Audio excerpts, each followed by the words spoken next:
Welcome to High Noon, where we talk about controversial subjects with interesting people. And as I've mentioned the last few episodes, we're moving to more of a rotating co-host kind of situation. Thankfully, a lot of you seem to like that. I've gotten some messages saying that you like that format, so I'm glad to hear it because I like it too, because it allows me to bring a lot of people back on, like Batya Ungar-Sargon. Batya is over at Newsweek. You have read her work there, but she also has a great book that's sitting next to her in the video there called Bad News, which she came on to talk about. And I know she has a new book coming out. I know you have a different title. You're still workshopping the title because there was she wrote something about the American dream and the working class in America. But why don't you say what happened with the title? Are you allowed to say? Yeah, I think so. No one's told me not to.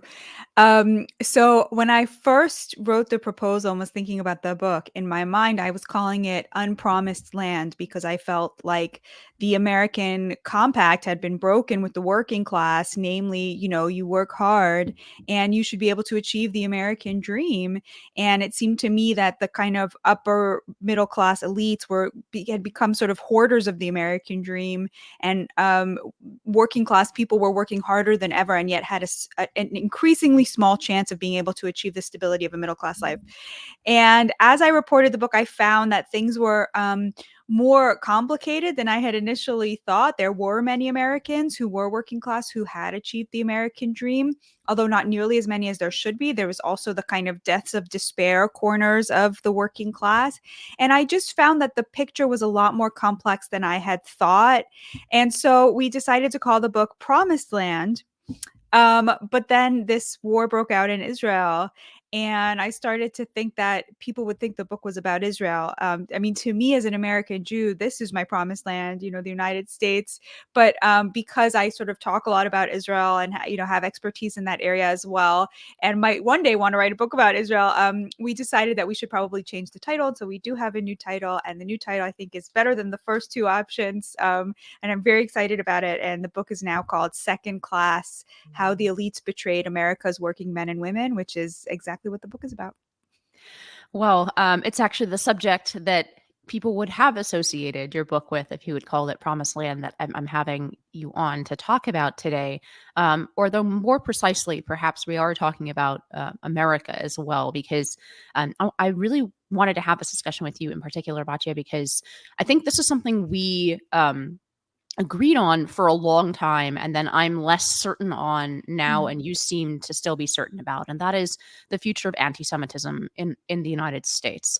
And the point of agreement, I think, was I've long actually felt that sort of for sure painting the American people, especially like average Americans and particularly Christian Americans, as somehow anti-Semitic has always been extremely unfair. It's been a charge that has been confined for the most part to a certain type of leftist, right? That has had this very low vision of what the average American actually is. He's just a bigot. And among those various bigotries, anti-Semitism has found its place. And to be very frank about it, this is something. This is a view that's quite common among liberal Jews, as well as the left more broadly, right? And I've always found that view to be just completely factually incorrect, based on basically every poll that's ever been taken, as well as the behavior of what might be called heartland Americans towards Israel and towards Jewish Americans. I've always thought that was actually quite ungrateful to think this way, to talk this way, and I found it to be very insulting to my fellow Americans. That being said, I still believe all those things. In the last 4 or 5 weeks, we have seen this resurgent and much more open anti-Semitism that seems to be acceptable. And we've seen it in the streets, and we've seen it among elected officials, very high-ranking officials in the Democratic Party. We've also seen it in some very popular right-wing figures. And at this point, I would say, I think that what Tucker Carlson, in Tucker Carlson's interview with Candace Owens, for example, does very carefully skirt around some of her outside of that interview, very, to me, blatantly anti-Semitic statements. So You seem to still have maintained that you are not worried, particularly worried, let's say, about going forward as an American Jew, and you're not really worried about anti-Semitism in America. You still think that it's a remote possibility, and that we shouldn't be hysterical, and we shouldn't copy the left and sort of whining about being unsafe and so on. Is that a fair summation of your position? And then maybe go ahead and elaborate on it a bit. Yeah, definitely. I think it's a slander against this great nation, like you said, to suggest that anti-Semitism has the possibility of gaining a foothold in the way that it has and does and continues to in Europe, based both on our past and our present.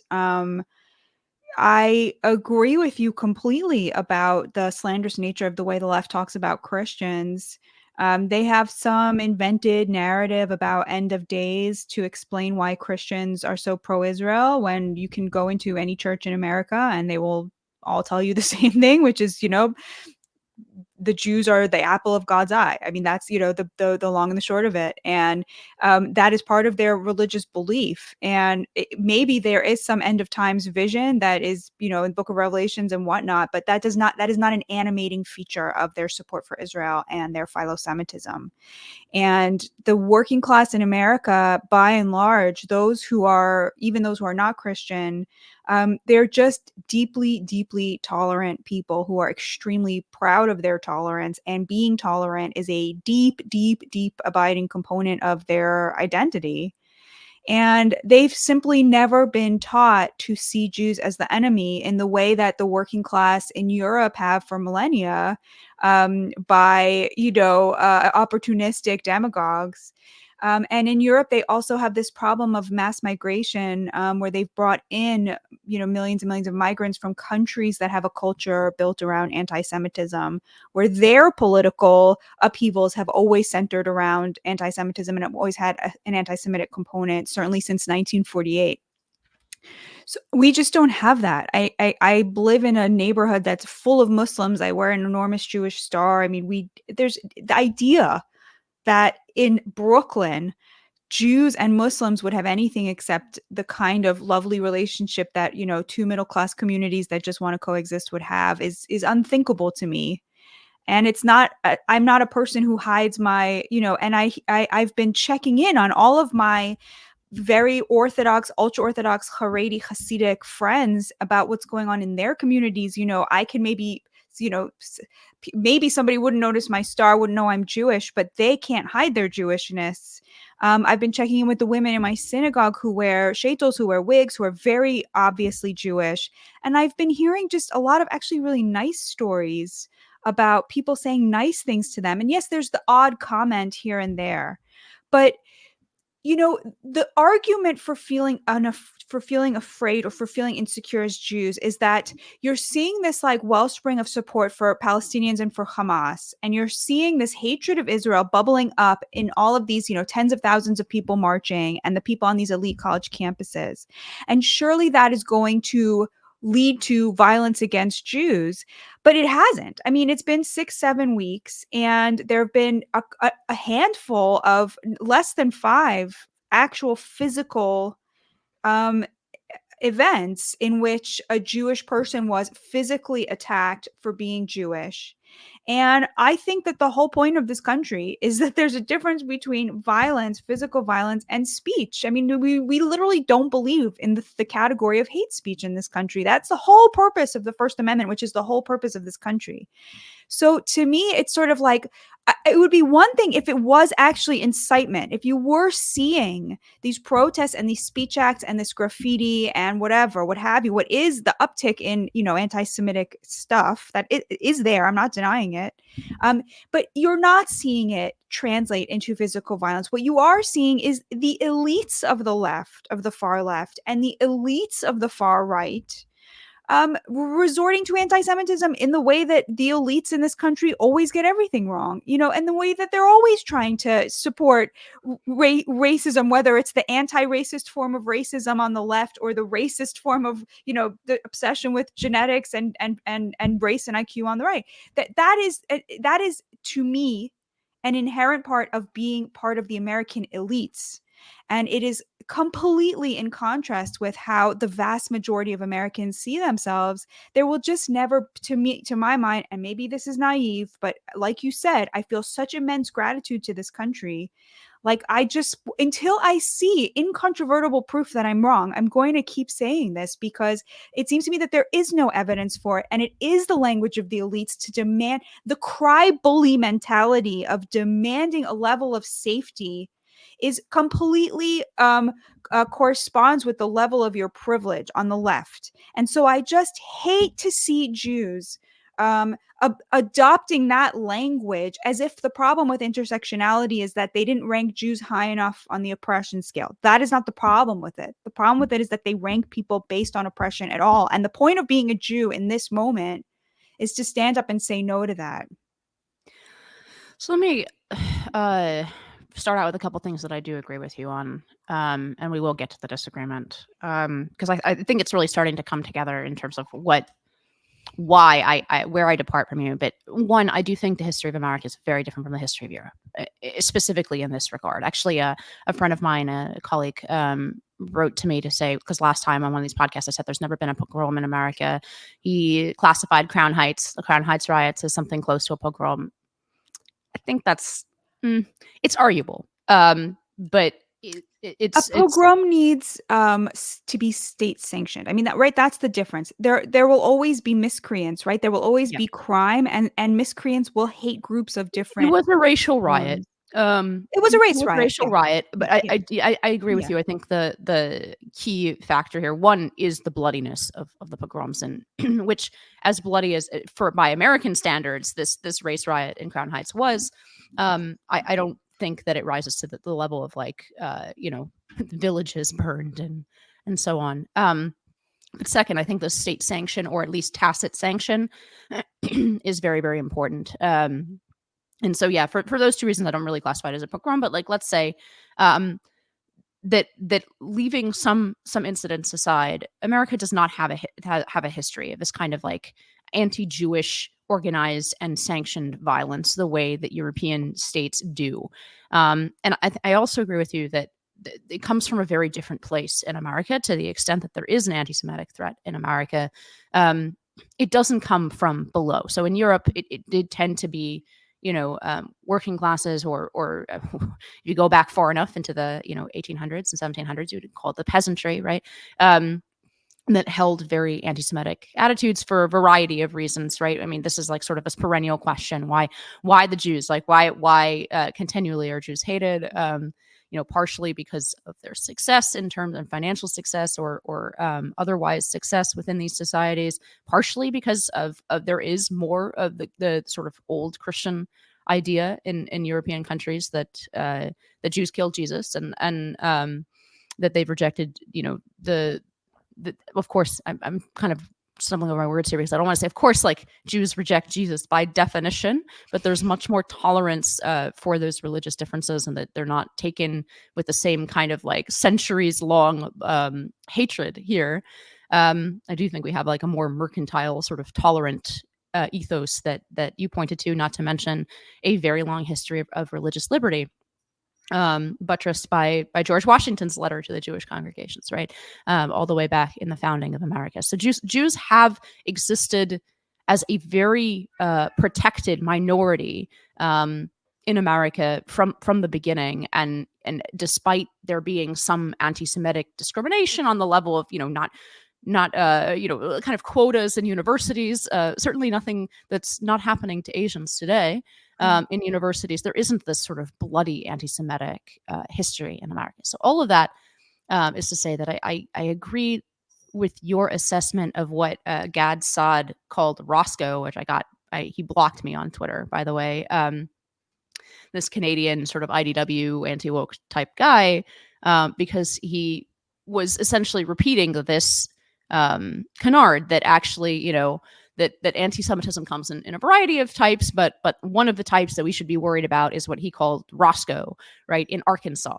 And I just simply don't think that's true. Yeah, Like, it's on nonsense. every polling measure, and my experience, like yours, working around very religious Christians, is that they are very philo-Semitic, and for the reasons you state, and not for these astrological reasons about the end of the world that are always written about, but for the more simple religious reason that they recognize the common root between Judaism and Christianity in some way, and they And think it's that can God I just favors the Jews. I just want to add a little bit to that. It's actually it's astonishing how little they hate Jews and how little they hold it against Jews, that Jews overwhelmingly choose the party that they, Christians, see as like the Antichrist. I mean, so it goes beyond just tolerance, religious liberty, not hating Jews, and not developing any kind of resentment over, being totally willing to say they are the chosen people and we have to support them in that, right? Like, but that these people, if you ask them to talk about Democrats, they will speak about that. Many of them believe, like, QAnon adjacent, they believe that the Democrats are godless, evil people adjacent to or pedophiles, that they are groomers, that they are like the worst thing you can possibly be. But then when they find out you're Jewish, they'll say to you with kind of like real pain and real tolerance, like, please explain why the Jews, God's chosen people, vote for these people. Like, they won't even hate them despite knowing that 70% of American Jews vote for Democrats. Like, it's what we call what our people call a mila. Like, it's a really something psychological and emotional is happening to combat their ability to see Jews the way they see all other Democrats. And that is a huge, huge thing that I encountered again and again and again. And of course, the answer is very simple, which is that the number one predictor for whether a person is a Democrat is whether they have a college degree. And Jews are overwhelmingly college educated. I mean, that is the number one reason why they vote for Democrats. There's nothing else there. It has nothing else to do with, I'm not sure I I think. agree. I'm not sure I agree with that. So I've been asked the same question. I used to, I used to work with the Tea Party a lot. Work by work, I mean volunteer. Organized with the Tea Party, and was my political sort of awakening or whatever. Um, and I also got these questions from the sweetest, usually like Tea Party grandmas, Yeah, right? yeah, the And they would grandma. just ask me very sincerely, like, why do the Jews vote Democrat? And the questions were usually connected to, like Obama doesn't like Israel, or Right. um, and I told them that my answer was a little different from yours. It was kind of simple. We said because they're liberal, right?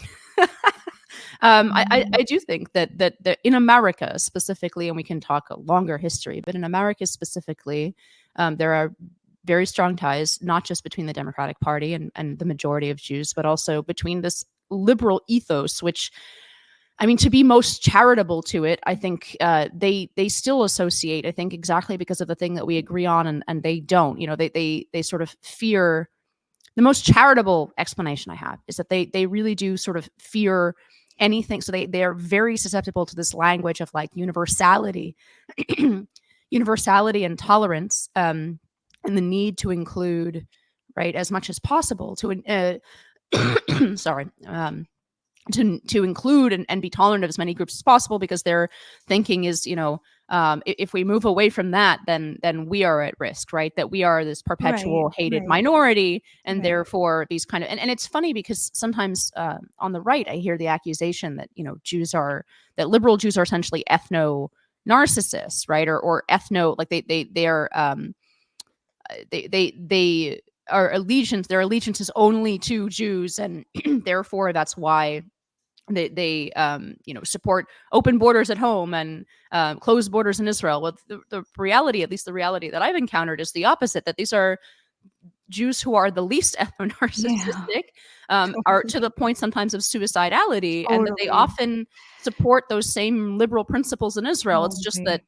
that wing of politics has totally died out in Israel via contact with reality, right? Like they just cannot. Right. In Israel, Jews can't support the same kind of policies as their liberal brethren would like in America, because in that case they just have their heads chopped off, right? So it's more that than what is I think often given as the explanation. But in any case, I do think, like, this comes down to where you think this threat is, and I agree with you that it's not coming from the place that you're saying it's not coming from, right? Right. My disagreement is, like many other things. I'm sorry about you. The working class doesn't rule America, right? Totally. So I totally agree with you. I mean, yeah, so there that's is the a problem real with danger. America.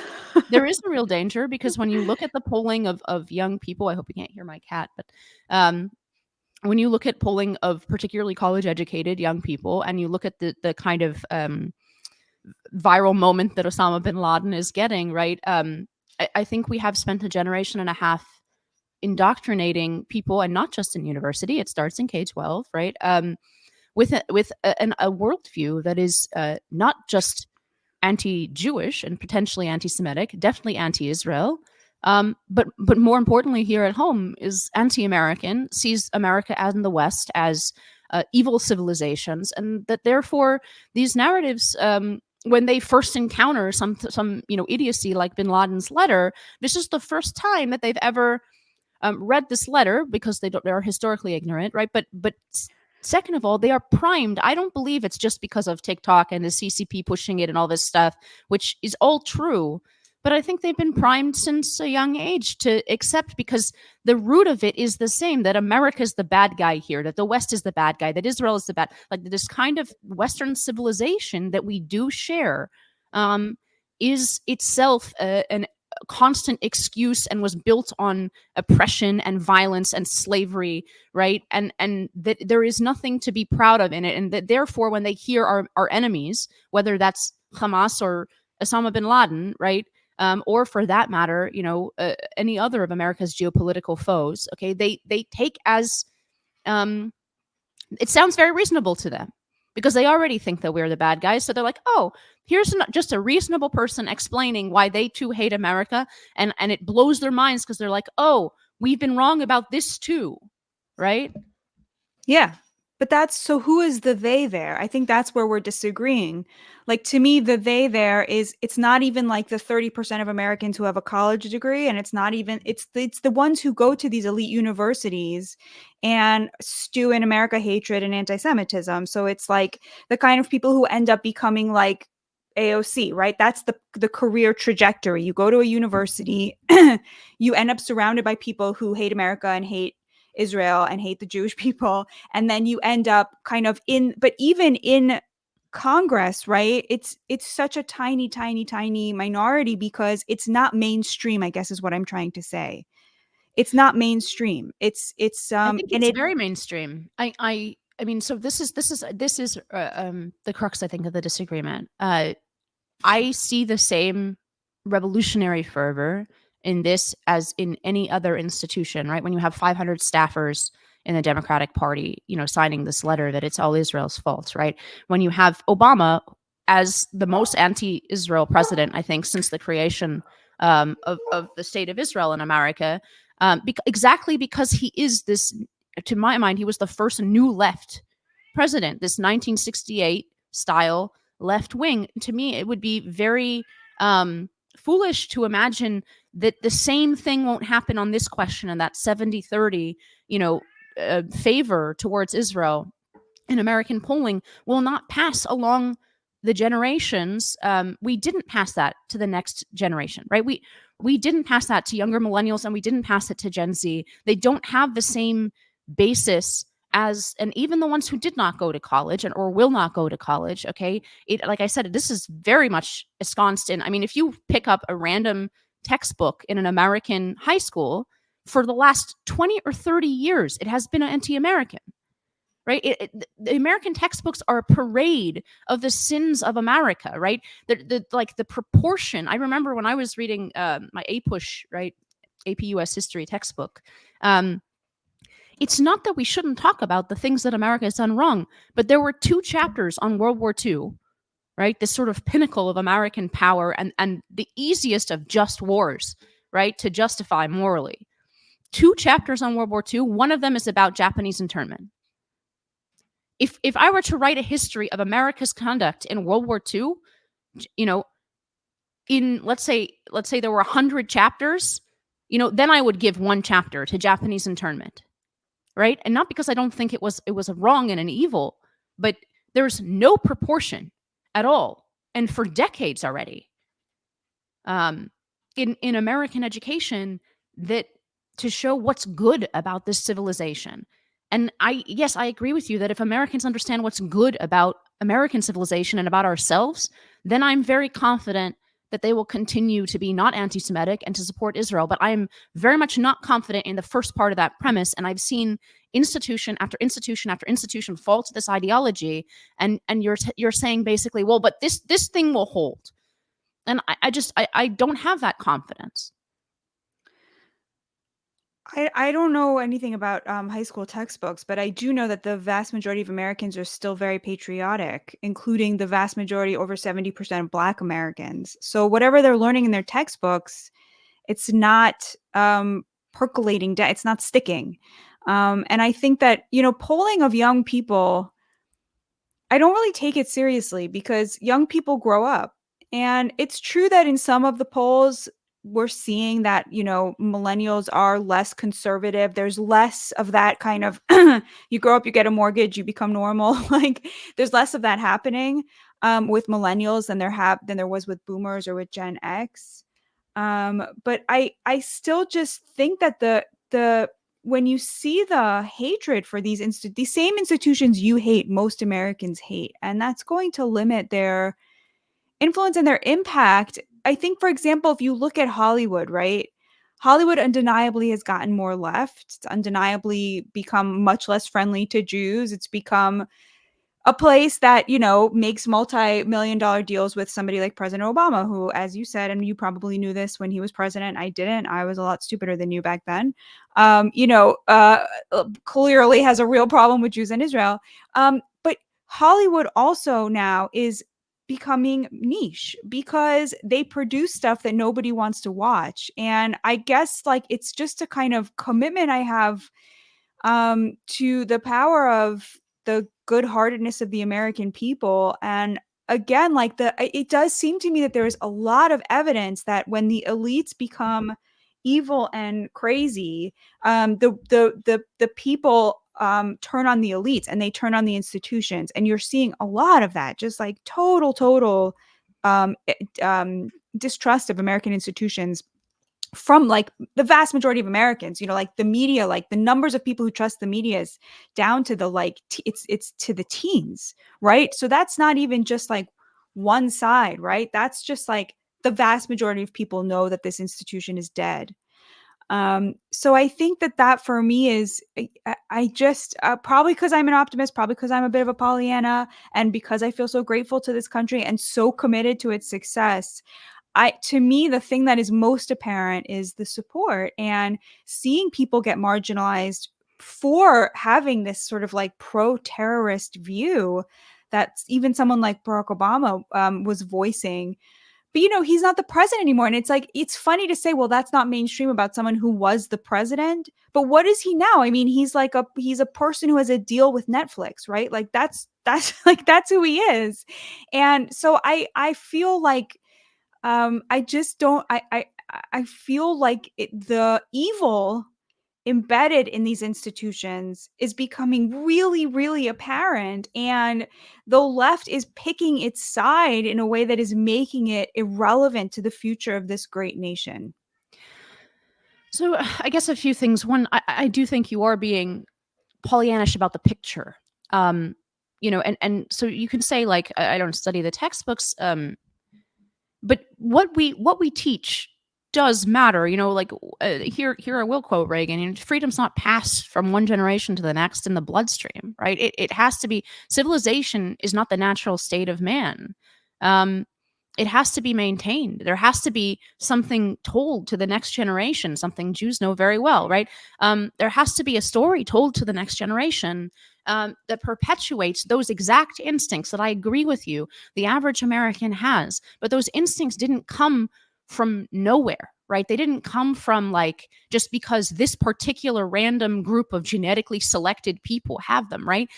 They came from an ethos and a civilization that was built around certain folkways, certain culture, certain principles, certain commitments, and they won't endure without it. Like so out of the top 100 school districts, which encompass a huge percentage, right, of school children. I forget the exact percentage, but the largest 100 school districts in America, that's basically all of the large urban school districts. That is the probably, I can't remember if it's a flat majority, but it's probably close to it, right? That encompass in terms of kids learning. Not a single one of them contains the words patriot or patriotism or American citizenship in their mission statements.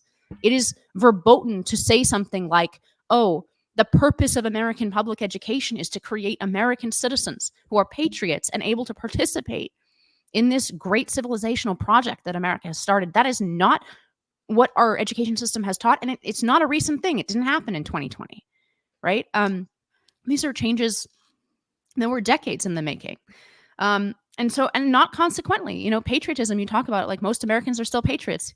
Yeah, but when you break it down by age, they're not. Right? If you look at polls of people under 40 and then under 30, you see a minority of people being very proud to be an American, for example. Yeah, but they'll grow up, and I to me, there is a kind of innate culture in America of tolerance, and I think that the real evidence for that is like the fact that if you look at the views of the average American, like the views that sort of pertain for the vast majority of Americans, they don't like neither party or neither set of messages coming down the pike has defined them. So, for example, like the vast majority of Americans overwhelmingly support gay marriage, but are really, really don't want to see trans women competing in women's sports, right? They want to see trans people be protected from discrimination, but they really don't want to see them in women's bathrooms. Like nobody taught them that. That's simply like there is a kind of innate good-heartedness about where the American public finds itself frequently. But Batya, in 2000, the vast majority of Americans were opposed to gay marriage. That's right. So 20 years ago. So this is a fluctuating thing. You're building a castle on something that's, leaving aside the rightness or wrongness of gay marriage. I'm saying, like, you're building a castle on a foundation of sand, right? Public opinion is influenced. That like inherent goodness of Americans is not a magical thing that is reinforced every generation by virtue of blood, right? Like it's No, it's it's a taught. consensus that the good-hearted culture of the United States of America arrives at in each generation. And we are very lucky to live in this country because in every generation it has gotten more tolerant, and yet it never goes crazy in the way that the left would want it to. Like it has just been this steady, calm, consensus driven drive towards a more tolerant society, but not one that undermines individual liberties, not one that undermines the rights of children, the rights of women. I mean, it's just it's astonishing. All the terms that you're using, the definitions are not just changing but contradictory over time. You can't just pull and say like, oh, this is public opinion at this given moment and therefore it's good. I think I'm like you. I'm very grateful. I think Americans have very good instincts, but I don't think that will perpetuate in some magical way if the civilization itself fails to perpetuate them in like a purposeful way, right? So it's not going to forget Yeah, about like, I don't immigration and believe people coming in from the outside, but I don't believe that like the elites create a civilization and pass it down to the people. Like I'm against that. I think that that's nonsense. So I I didn't say yeah, you're anything right. about We're elites. gonna Okay, do you disagree think about like that. do you think that school teacher is elite? Like that's the I'm not saying that there's some small group of people who's like forcing it down people's throats from above. I'm saying that a civilization and a culture, actually I think it is at least partially ground up, but these are learned ways of living that can be unlearned. Like the tolerance that you're talking about, I think in large part springs from a kind of mercantilism or mercantile style society where people are tolerant because they trade, and this idea that like in every trade there are two winners, But that's not a global idea, right? There are many and there are many human beings just as human as us that don't accept this idea, that don't think about the world in those terms. So we can't conclude that it's just going to perpetuate. It hasn't perpetuated in most of history and in most of the world. So the question is, why has America been different? And to me, the answer has been because there are certain civilizational commitments that we've made. And I'm even, I guess I'm more right wing, and I do think that, like, lately, I think maybe those commitments are not so inextricable from a very long history of essentially folkways, right? That it's difficult to extract it and like plop it down somewhere. That you can't just take these principles, the bare ideas, and plop them out somewhere. But that even like sidestep the entire, is America a proposition nation, or is it like a folkways and a people? Okay, even either way, it has to be perpetuated, whichever one of those bases you come down on, right? It has to be perpetuated in some purposeful way. It won't just maintain itself. And what I've Yeah, but seen in the you're the story. only thing you're disagreeing with me about is whose job it is to perpetuate it. I'm saying that parents have done an amazing job perpetuating it to their children, and you're saying no, the institutions have to be in charge of that, and I totally reject that. So yeah, we disagree about that. I don't want institutions to be in charge of telling my children what to believe or perpetuating my values and my views. I want every parent to be in charge of that, and I think that the evidence shows that in this country they have done a stupendous job of it. And so I don't care that the institutions are not capable of conveying what it means to be an American. I don't think it's their job. I think that's the job of regular people. And I think that all of the you agree with me that the evidence shows that a lot of that has been successful, No, despite the no, fact that I the don't agree school with you that books. the evidence shows that. I think the evidence shows that it had been up to a certain point, and now that we have at least 30 years of it being unsuccessful. That's what every poll, and that's also what I observe when I talk to people and walk around in the country. So, no, I first of all, I don't agree that the evidence shows that, and two, we're not these like individual specks floating in there. There is such a thing as society and culture, and institutions are part of that. It's not doesn't have to be completely top down. I'm not saying again that it has to be like the richest 5% of Americans decide what everybody else teaches in their homes. That's a straw man. That's not how institutions are built or perpetuated. But it's also not true that you raise a child in a complete vacuum created only by you and your family, right? That child, unless you homeschool, which I'm very much in favor of, right? But even then, right?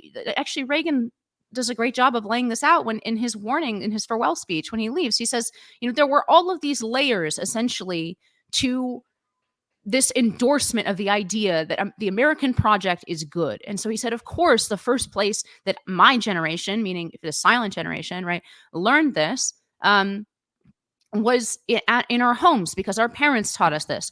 But then we also went to school, and the school taught us about American history and about, and about Tripoli and the American Marines and our performance in World War II. And we knew that we were right to be proud of being American, that this was a great civilization, right? And then if we had bad teachers or we didn't pay attention in school, okay, and we didn't have parents who taught us this, then even pop culture, right? Even Hollywood, even the TV shows that we watched, on our Saturday morning cartoons, all reinforced this idea, right? So even if our parents failed to teach it to us, or our schools, or we didn't pay attention to our parents or our schools, right, or we rebelled against them, then we had this sense of community. All of these institutions, because that's what they are, right? Family, church, schools, and pop culture. All of these things are institutions, and they were all reinforcing the same idea. And one by one, those institutional supports have fallen away. And yes, what you have now is essentially the job of little units where if for example, if I had a child and I wanted to raise that child to be a patriotic American in the understanding that I have of those terms, I would have to knock down almost every mainstream thing that my child sees on a regular basis, right? I would have to homeschool. I would have to prevent until an age of sort of understanding and ability to deal with different ideas in a mature way. I would have to like block out 90% of what's said on the news, what's taught in school, what's shown on TV, what's now what's being scrolled on TikTok, right? I would have to block out all of that. That is not a sustainable, like, you. That's a remnant. That's a remnant of people who believe something so strongly. And again, to loop this conversation back to anti-Semitism and Jews, right? That's a remnant of people who believe in something so strongly that they can pass it on to the exclusion of every other influence in their society, as essentially a permanent minority, as an island in a sea. But that's not America. I think a healthy distrust of institutions is a very inherent part of American history, and one I approve of. I mean, again, Institutions are it depends filled on the with quality of the people who institutions. went to elite universities where those universities have always taught people nonsense, at least since we imported French postmodernism. So I don't need the future of this country to depend on these totally corrupt institutions. I don't accept that. I don't accept that that's how we perpetuate our culture. I think we've done a really good job independent of these corrupt institutions. And, mostly what's happened is that the corruption has become more apparent and more visible because it's not like they were so much better, like, so many years ago. So I think that yeah, Our schools certainly were better. Forget about universities for a second, because I also don't believe that the future of America hinges on what's taught in universities. Not that I'm as blasé as you are, I think, about how much it matters what's taught in universities, because what the elite believes does matter, and it does come out in our politics, as you know very, very well, and a lot of things that you fight against, right? But even laying aside, yes, I might agree with you in the narrow sense about the institution of universities, but you can't say that we don't need any other institutions. All of these things. I mean, the family itself is an institution that is, not coming together in the way that it did 60 years ago, right? We have many more people who are, you just said, like, it's reliant on teaching the instincts within the family, but a lot of people are being born who don't know their they don't even know their mother or their father, right? Like, usually their father.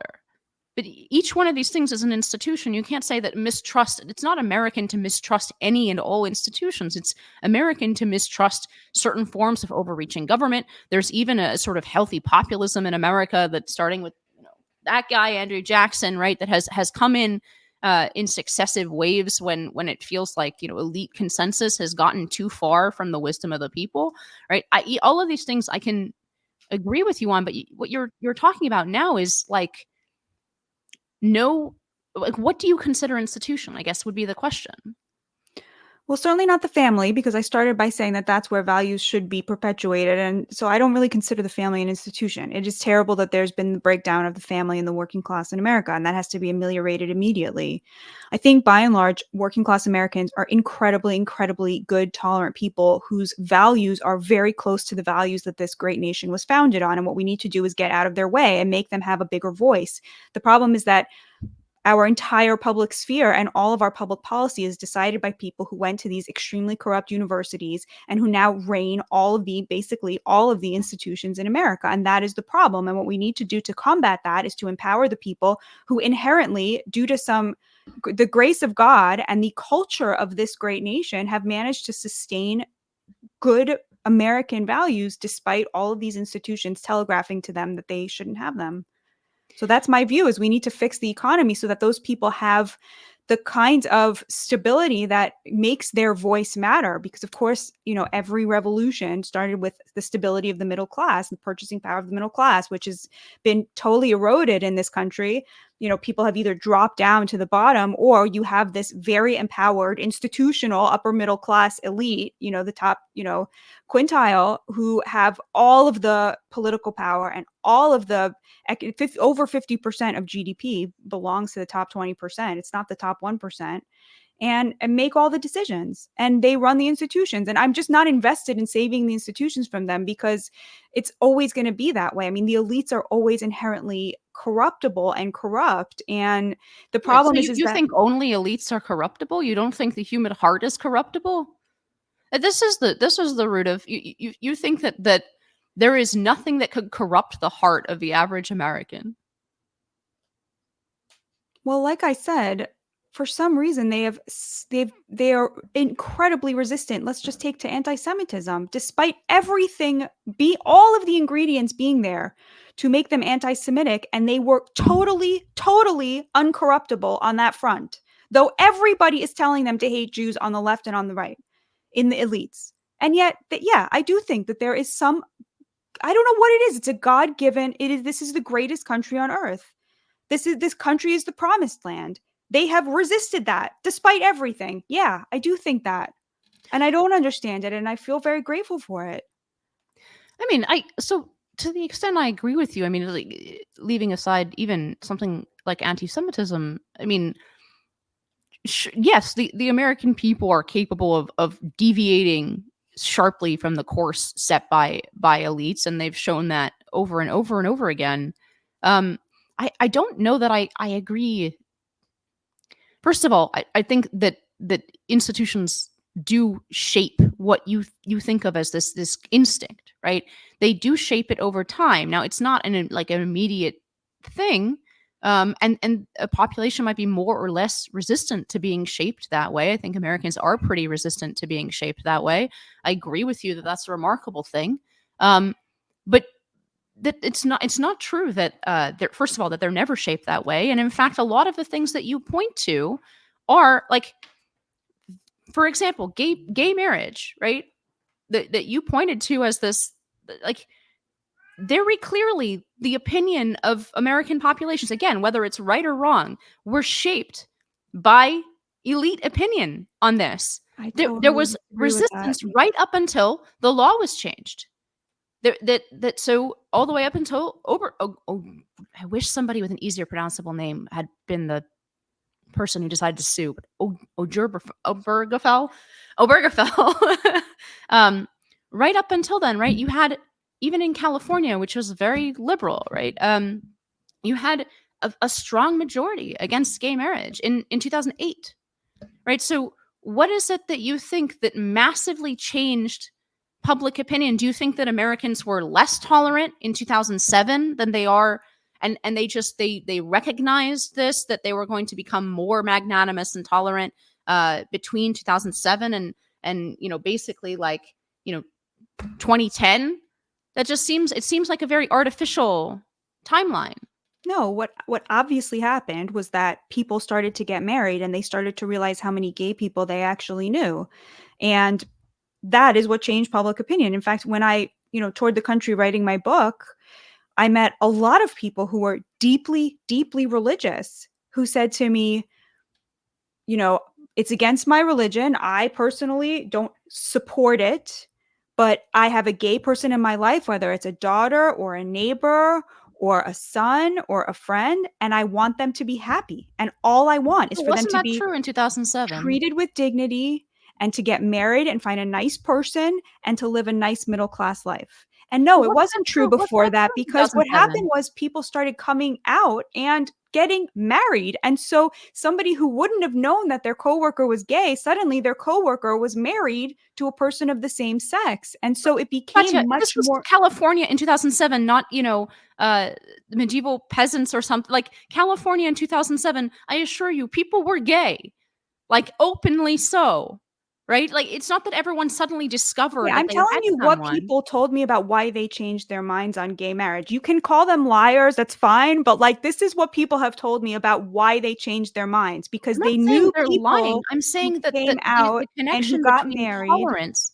the connection between tolerance of their gay friends and family, and I in fact think that tolerance existed in 2007, but it wasn't connected to the specific idea of gay marriage, right? That same person that you talked to would have said, yes, I want my daughter to live a happy life, but I, it makes me sad that she's not, going to be able to have, to get married and to have children because she's, has these inclinations or whatever. I don't know how they would have said it, because I'm trying to replicate an argument that really isn't mine. I voted, sometimes regret. Now I regret, but I voted for gay marriage in 2008. Okay, but um, the the point that I'm saying is, like, I don't think that they became more like somehow beforehand they didn't know that they had all these family members and stuff who were gay. They knew that and they were tolerant, but that tolerance had a different form, right? It would have a different, the same woman would have told you, Yes, there was a shift in a consensus. Like, but where that's did that come exactly from? right. What, like, where did that come from? The shift in consensus. It came from their loved ones being able to take advantage of an institution that they approve of deeply and did not associate beforehand with these people who were gay, and they now do, and they want them to have that access to that. I feel like we're saying the same thing from two different perspectives. I said that why, okay, so why did they have access to that? That was an elite phenomenon, Batya. That was one day that institution was closed and the next day it was open, and that changed what people thought about it. But the open and closing was a top down phenomenon. But you're saying you voted for it, No, right? no. Well, I voted for it. Uh, I lost that vote. Um, the California in 2008 voted against gay marriage. Um, and so like it was part of the chain of things that got appealed up to the Supreme Court, and then the Supreme Court said, actually, you have no right to vote against gay marriage as a state. Um, it's constitutionally infirm for you to do so, and that's how we ended up with gay marriage. Now, like there were, Massachusetts voted in favor of it. There were all kinds of problems with full faith and credit, like does Alabama have to recognize gay marriage? The people who married in Massachusetts, right? There was this whole like unstable period in the middle of it, but ultimately that was decided by law. We lost the vote, so the people who voted for gay marriage lost in California, even in California, um, by a not small margin in a year where it was a wave Democratic year. So a lot of people voted for Obama and voted against gay Right. I marriage in mean, the fact California. that it made it to the Supreme Court is a reflection of like the temperature in the country. It's not that didn't, it wouldn't have come to the Supreme Court at like a period where that was not a conversation that people were very actively engaged in. And the polling is not, it's not quite as steep as you're describing it as. There was a steady building of support that led to this becoming an issue, that led to it coming onto the ballot in different states, that led to it going to the Supreme Well, Court. okay, of course, there was a minority of people who thought that this was, and that the fact that they were a relatively beleaguered minority, right up until 2010. I mean, there was a sharp uptick, right? So once it became legal and once there was an institutional endorsement, many people changed their minds. I would call that an institutional opportunity for people who are gay that they could now take advantage of to become mainstream. And that is how it was viewed, as their ability to participate in mainstream, regular, to get out of this LGBTQ corner and become part of mainstream life. And they did take advantage of that in a way that had a deep impact for a lot of Christians. I mean, I don't. I think that these things change over time. Exactly. In part, yes, there's.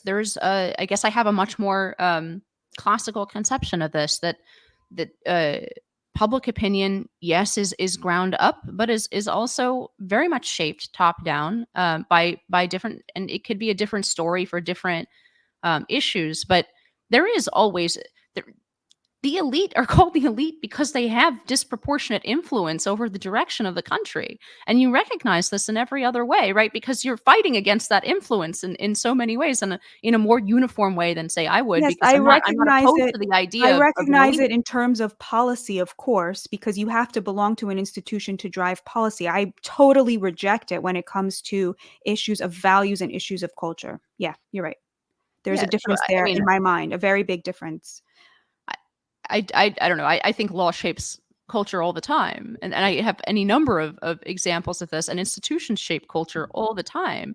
And I think to return it, like, let's close by returning it to anti-Semitism. I worry that on this, as on many other things like patriotism, like gay marriage, like any number of other things, that this will not hold over time. Even the American instinct, which is very good, and I agree with you, has been unusually or remarkably uh, kind and good, and sometimes in the face of of you know, sometimes it's been so generous as to cause liberal Jews to come up with what are essentially conspiracy theory explanations for why it is that Americans don't hate Jews like many other peoples around the world. But I don't think there's, I think there has always been a power even in culture for elites, and a lot of the things that I look around and I see, like, actually the work of American elites since primarily the 1960s, culturally, in actually transforming some of the exact things that I most admire about American culture and I'm most proud of to be a part of, are very much transformed over time by that. And patriotism is just one of them. And I fear anti-Semitism will be also one of those things that's transformed over time. We're going to have to leave it at that.